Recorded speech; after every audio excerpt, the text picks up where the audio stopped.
hello everyone. My name is Farid Youssef. I am based in Trinidad and Tobago. My particular field, I am currently a senior lecturer or assistant professor at the Faculty of Medical Sciences of the University of the West Indies. My area of specialization is neuroscience and physiology. I originally studied medicine and went into the field of research and teaching. And in addition to my medical degree and PhD, I also have a master's in mental health psychology. So that's a little bit about me. Working within the university, I think we were one of the first industries, if you want to use that word, to feel the full effects of COVID-19. Because within Trinidad and Tobago, the government moved fairly quickly. And one of the first things it did was to close all the schools. And within the context of schools, it also closed all the universities. So from the middle of March, the universities were closed and classes had to shift entirely online. That was a unique experience for both staff and students. Fortunately, I personally had begun a process a few years ago of putting all my lectures online and developing a YouTube channel. But for many of my colleagues, that was a big shift. And I know especially for the students, it wasn't so much the shift to the online environment that was challenging for them. It was just the general sense of uncertainty. They were about 3 weeks away from the beginning of their final examinations for the year. And then everything changed. Examinations got pushed back. The mode of examinations got pushed back. And for long periods of time, even though the university was trying to provide information, there were information gaps. And I think that just created a sense of uncertainty. And given all of the noise around COVID-19, because generally within the world, we still don't fully understand the disease, there were high levels of stress and anxiety among the students. That continues even to today. Examinations actually just finished last week and results will be published this week.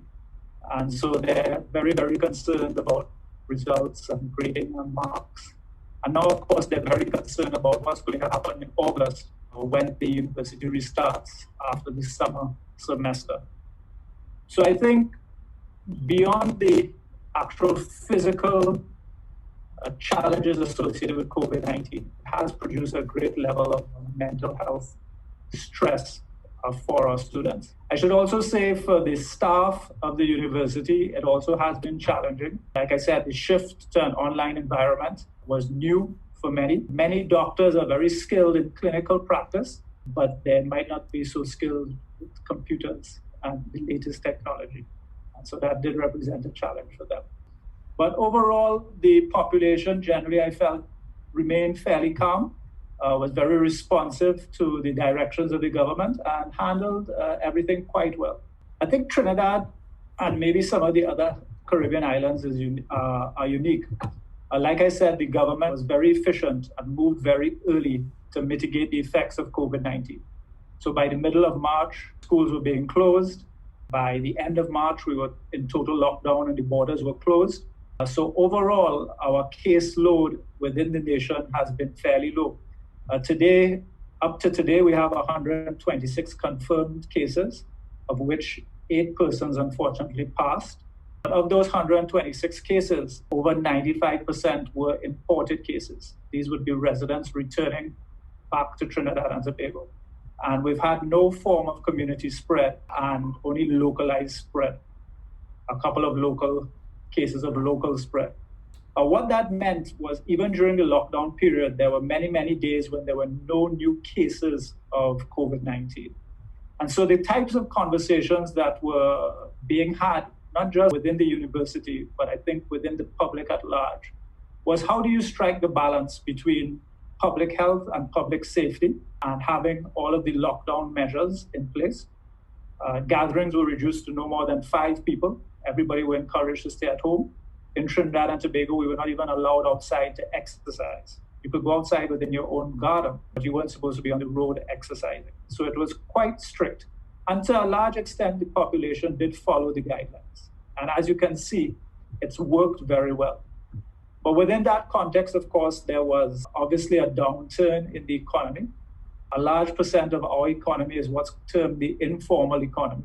And of course, a number of people need to work daily to ensure that they get finances to meet their needs. And so there was significant trickle-down effect where people were suffering. That was alleviated somewhat by the government giving out grants and also by NGO organizations. But still, many were suffering. And so the conversation at large was really, how do you strike the balance between trying to keep your economy going while still having a lockdown with appropriate social distancing to ensure that if the virus does return, we aren't going to be overwhelmed as we've seen in other parts of the world. And I think today, that still is what's happening. As of the end of June, to a large extent, almost all sectors of the economy are now open to some extent. Just this week, bars began opening, amusement parks, with social distance guidelines, but the borders are still closed. And so there are sectors of the economy that are suffering. Once the lockdown began, you would see we would get maybe 1 or 2 cases a day, maybe no cases a day. During that time, when it was now happening, I think generally the population was unsure. Were there cases? Did we not know because we were not testing, or were there no cases? Well, I think we found out over time was that as testing ramped up, there were actually very, very few cases in the country. So initially, like many other nations, our testing capacity was limited. But over time, the government was able to partner with the university and to use labs at the University of the West Indies to increase testing capacity. And so now they're able to do several hundred tests a day. And given the number of tests they're doing, we're still not seeing cases. So it seems that the lockdown measures that were put in place have effectively kept the virus out of the country to a large extent, and there's no virus circulating. The borders are locked, and so our biggest concern now is illegal immigration, especially persons coming from South America and in Venezuela. You all know the situation in South America is cases are rising rapidly at this point. And of course, the economic and political situation in Venezuela has seen an influx into Trinidad over the past 2 years of maybe 40, 50,000 Venezuelans. So though that is the biggest concern in terms of an increase in COVID-19 right now, illegal immigration. Over the years, there's been a heavy investment in education in Trinidad and Tobago.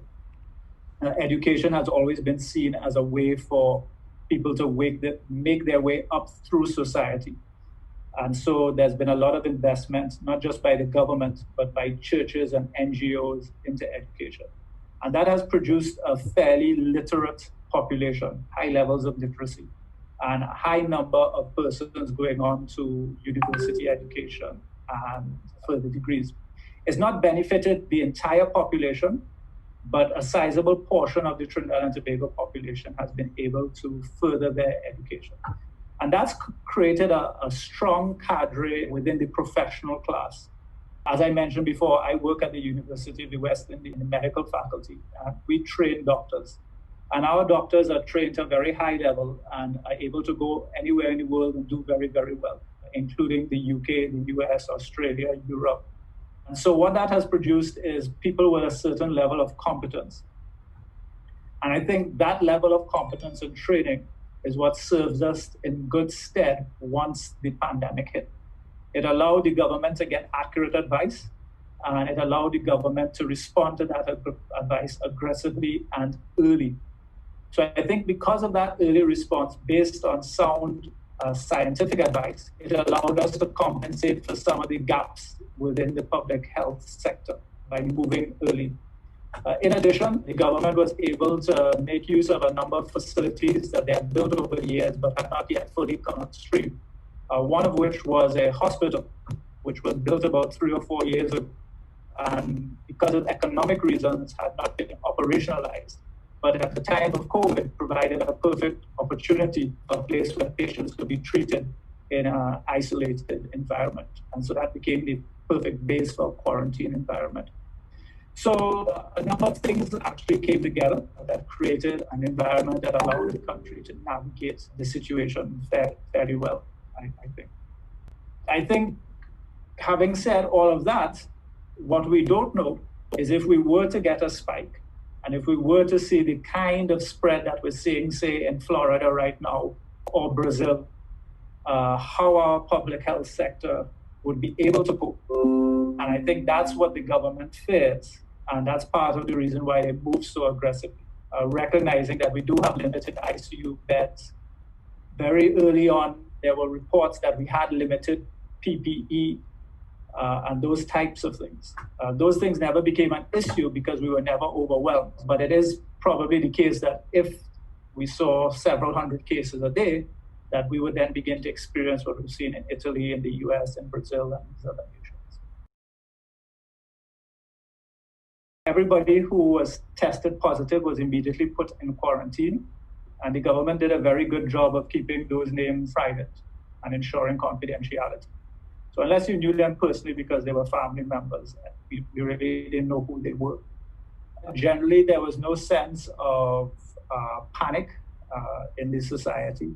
So you didn't get a sense of people being stigmatized, or if somebody sneezed, people would run away from you and that type of thing. So if you were to ask me personally what I think, I personally think that there needs to be a middle ground that has to be found. Maybe it can't be found right now because we don't know enough about the disease, but a complete lockdown obviously disproportionately affects the vulnerable. The middle class and those who have more money, they have the capacity to weather such a storm. In many cases, they can stay at home. In a case like myself, I'm able to stay at home and do classes online. Very often, it's the persons who are deemed essential workers who are actually earning less money and the ones who are going out and on the front lines. So they still have to work. They're still being exposed to COVID. And in some cases, they aren't able to work.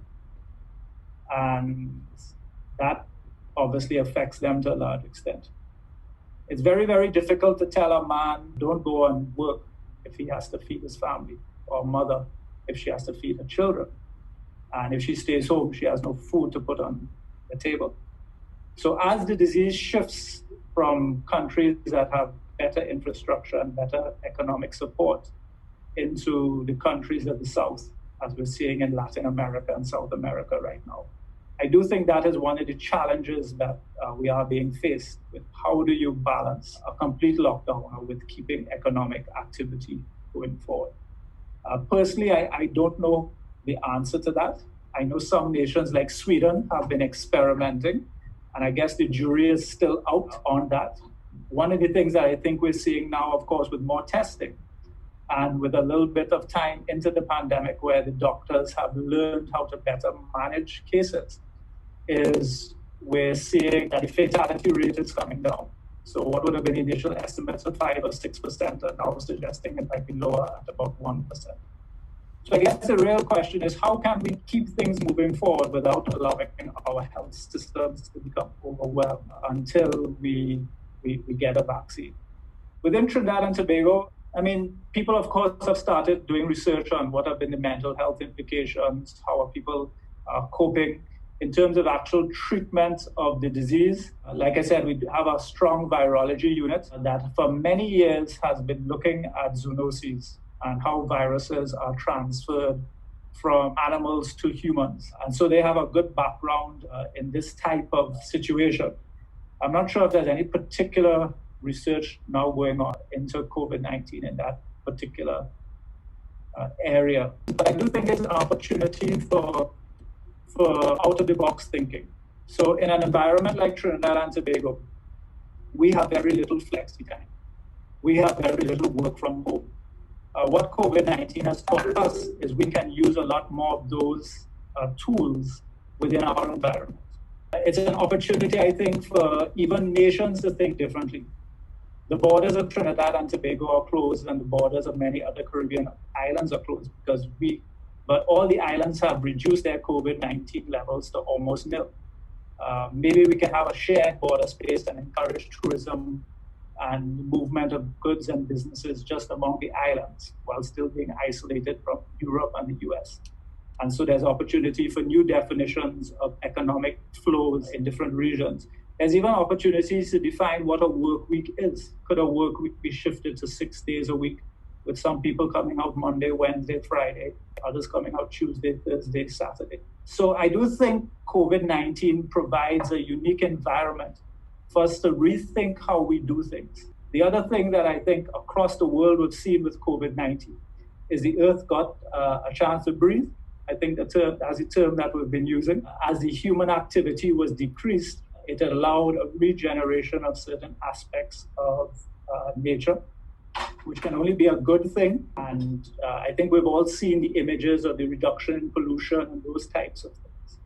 So within that context, I do think is an opportunity for governments to rethink how they do things, and therefore not just to try and return to the old way of doing things.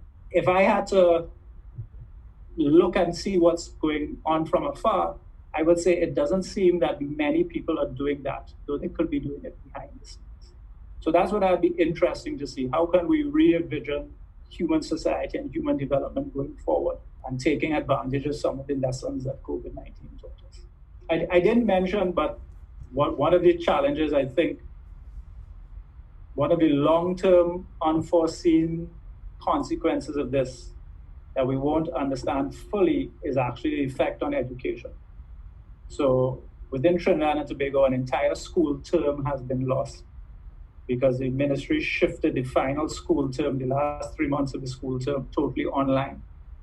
But the reality was 70% of the kids were not able to access online classes. So you literally have a large section of the children who haven't been in school. And by the time September rolls around and they plan to reopen schools, that'll be almost 6-7 months of not going to school. What the effect of that will be, again, the ones who are doing well and have the capacity to excel, they probably will catch up. It will be vulnerable ones and the ones who are in a difficult circumstance, so this might set them back even further. So there are some long-term consequences of this that we might not see until 3-4 years down.